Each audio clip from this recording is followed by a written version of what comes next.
Yeah, it's kind of hard to concentrate when you're looking at me like that. Draymond, how do you just kind of go through this day when you know there's Jonathan's not here and don't know when he's going to come in? You have some other guys coming in.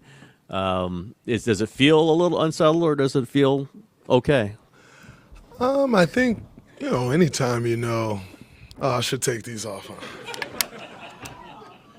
I think anytime a teammate's not here, it sucks. And then obviously, not having multiple here due to the situation, it's unfortunate because I think, media days, it marks the start of something. It marks the start of another NBA season. For me, this is my 14th one. Like, it never gets old.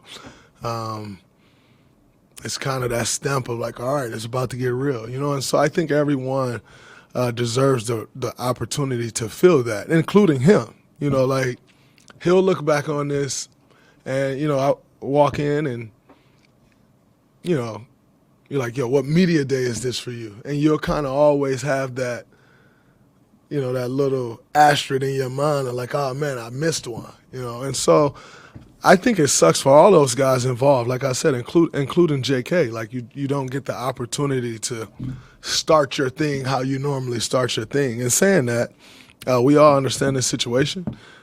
He's got to do what he's got to do for himself.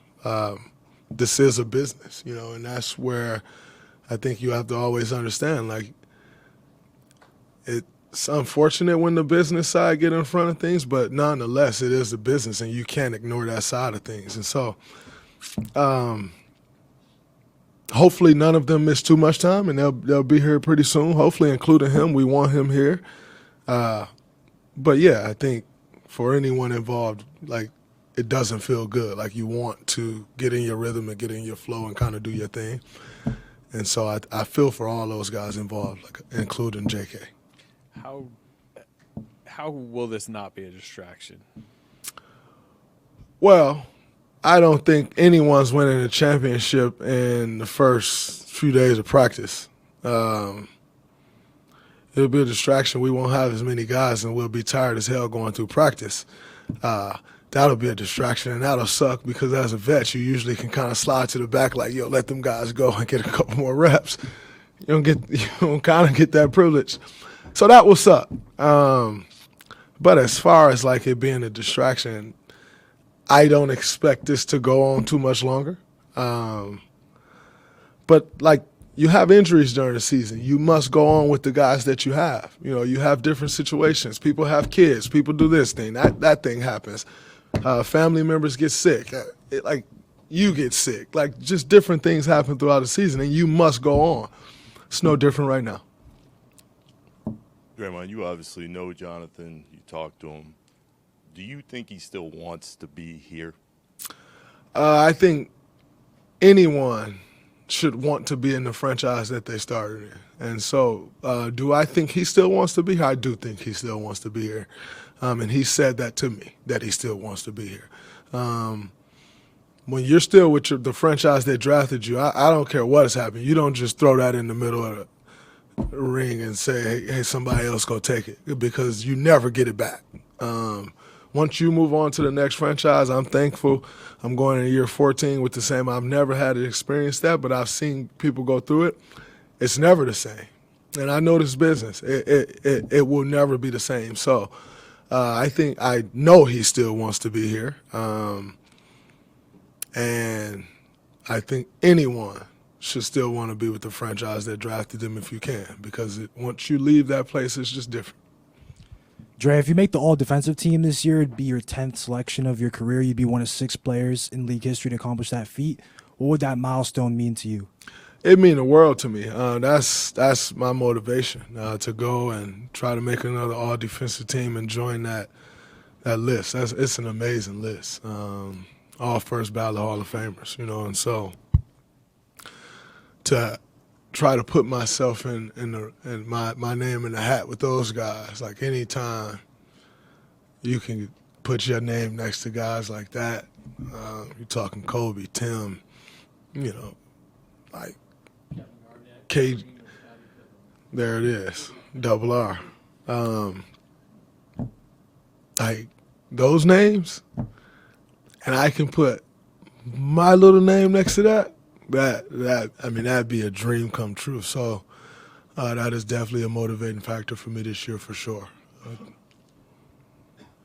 Dre, last year you guys went 23-7 and then 7-game series in the playoffs.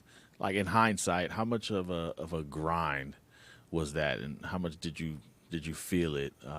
And knowing you now got 82 with the team, is that a concern? Like maybe wearing you guys down too soon, or how do you preserve yourself for the playoffs? I think, man, in all honesty, it was crazy. We were playing playoff basketball for 3.5 months, and that's tough to do.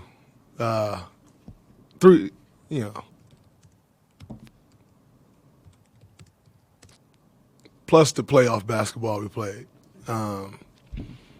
That's just hard for anybody. I don't care if you're 37 or 27. You got to play playoff basketball that long. It's tough. And we had to. We had no other choice. We wanted to give ourselves an opportunity to win a championship. We did that. I think it caught up to us in the end. I'm actually happy to have an 82-game season and not a 35-game season, because now you could go about the season the right way. We don't dig ourselves that huge hole, and we're not playing playoff basketball for 3.5 months, and so this gives us an opportunity to not dig ourselves in a ditch and then try to fight and claw our way back out. And that's how you manage an 82-game schedule. You do what you got to do. You take care of business, and then you allow yourself to get through the season however it is that you need to get through the season. But when you got to play through injuries and, play through sickness and play through this thing and that thing, because every game matters in February, it's a lot to ask. Like I said, I don't care how old the team is. That's a lot to ask. And so we know that. Like I said, I think it definitely caught up to us at the end. But I worry very little about an 82-game season, because it gives us an opportunity to now have our team set and go about the season the right way, and give ourselves a grace and the cushion that you need in order to be successful in the end. Steve said at exit interviews that he wanted you to play a little bit less center, maybe more power forward. For you, what is the difference on your body between playing center and playing power forward at this stage of your career? When you're at center, you're involved in every single play, because you're anchoring the defense. You are the last line of everything. So there is no break. Like, you are at the forefront of everything, and that can be a lot at times. I'm never one that's going to turn the opportunity down, because if you turn the opportunity down, you maybe turn the opportunity at minutes down. And I still love to play this game and compete and help my team win. In an ideal world, I would love to play more 4. It's my natural position. That's how I became who I've become at that position. But nothing's changed about me at this point. I will always be willing to do whatever the team needs me to do, and whatever shoe that I need to wear, if it fits, I'm going to wear it. And so in an ideal world, yeah, I'll play more 4. Am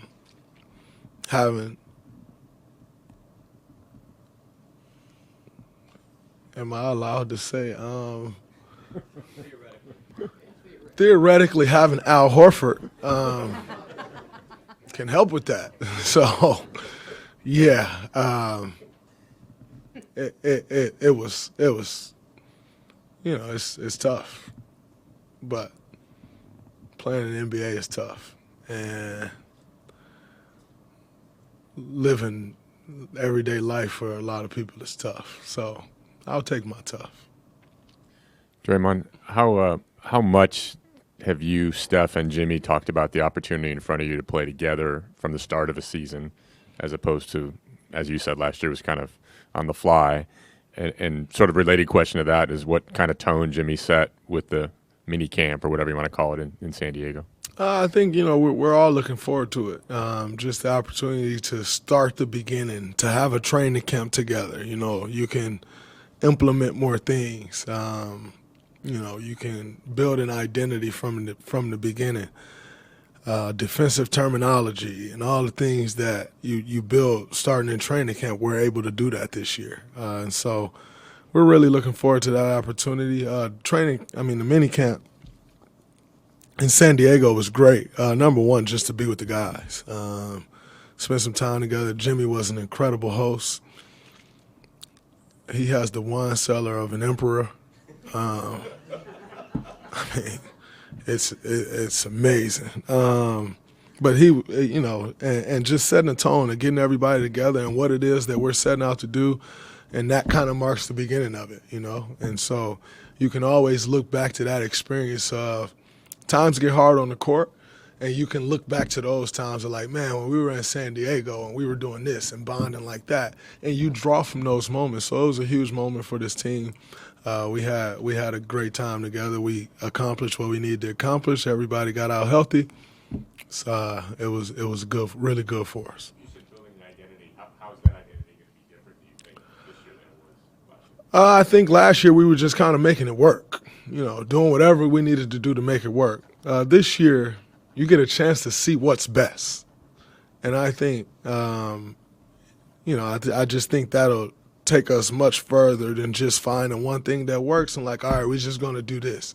As opposed to you build towards that, you try things, they don't work, you move on from it. You may try this one thing and it's working, and you may try the next thing and like, oh, that works too. Like now we got two things that work, And so I don't know that I do think the identity will be different than last year, because I think every team's identity changes year to year. It's never really the same. But like I said, I think we just got a chance to build and grow that, as opposed to doing whatever we need to do from the start to like win, like, and can't try anything because you don't have the room to try. Draymond, veterans always say that as you get to your mid-30s in the NBA, you realize your body ain't the same as it was when you were 22 or whatever, so you make up for it mentally and in other ways. I'm wondering what you've been through physically in your career, how you make up for maybe what your body can't do now that you could do when you were 22. How do you balance that? I think, ironically, at 22, there were some things that my body couldn't do that I can do now, because it's just all the work you put in and the things that you learn and the strengthening that you do, And so, I think there's a little give and take there. But,